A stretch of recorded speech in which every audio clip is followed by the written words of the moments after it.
Bonjour, donc je m'appelle Catherine Collin et je viens vous présenter Oralison.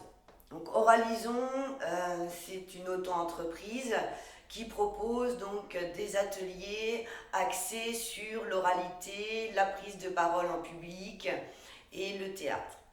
Alors comment j'en suis arrivée à créer Oralison?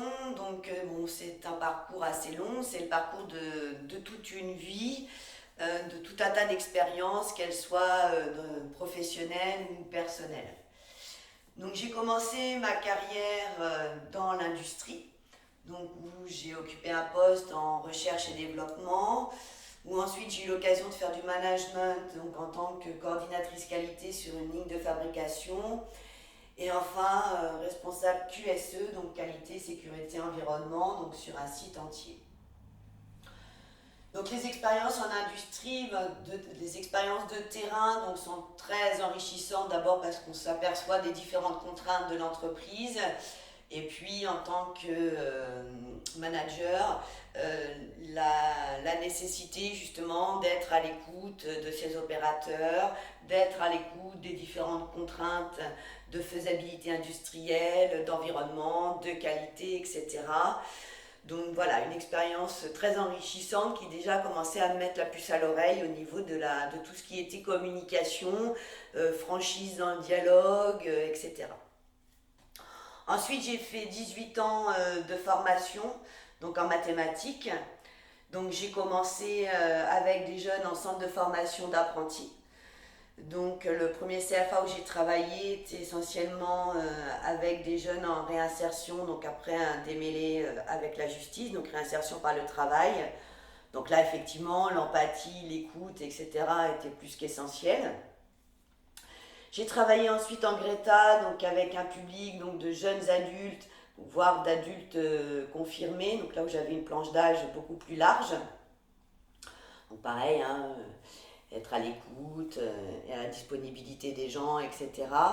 Et enfin, j'ai fait 6 années en tant qu'indépendante, où là j'ai formé des gens donc, en cours individuel, donc avec une personnalisation de l'outil mathématique et de l'apprentissage des mathématiques, où là donc j'ai eu l'occasion de travailler avec des enfants donc, de l'école primaire jusqu'aux jeunes adultes au lycée, et où j'ai travaillé aussi avec des adultes qui étaient dans le cadre de préparation de concours administratifs et autres.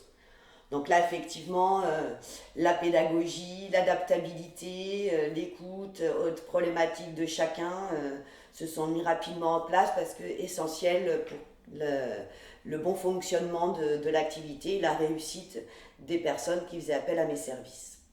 Tout ça, plus le théâtre. Donc en parallèle de ma vie professionnelle, donc j'ai toujours fait du théâtre. J'ai commencé en CE1, donc j'avais 7 ans. Après, sur les 25 dernières années, là, je me suis formée beaucoup plus sérieusement, on va dire. Donc j'ai eu l'occasion de prendre des cours, de faire pas mal de représentations publiques, etc. Donc d'avoir une certaine progression. Et donc j'en suis arrivée aujourd'hui à me poser la question de comment je pouvais conjuguer ma capacité pédagogique et l'outil théâtre, qui pour moi est une véritable révélation de plein de choses, en fait, de prise d'assurance, de travailler en groupe, de vivre ensemble, d'expression, etc. Donc j'avais envie de conjuguer tout ça. Et d'où la naissance dans ma tête d'Oralison, qui petit à petit s'est mis en place. Donc j'ai eu l'occasion durant toute l'année scolaire 2020-2021 de m'entraîner sur le terrain et de me former, d'apprendre en animant sous la bienveillance de Didier Delcroix, donc qui m'a formée et qui m'a laissé après faire mes ateliers d'oralité toute seule, donc à l'école de la seconde chance de Cergy-Pontoise. Donc j'ai une vraie formation de terrain. Euh, et voilà, donc après, j'ai réfléchi pour étoffer tout ça, et mon expérience peut me permettre aujourd'hui de proposer mes services aussi bien dans le milieu industriel en entreprise qu'en centre de formation, de réinsertion, euh, d'action sociale, que dans les écoles avec des enfants et des adolescents, qu'auprès d'un public plus individuel de particuliers. Donc je vous laisse découvrir tous les ateliers proposés par Oralisme.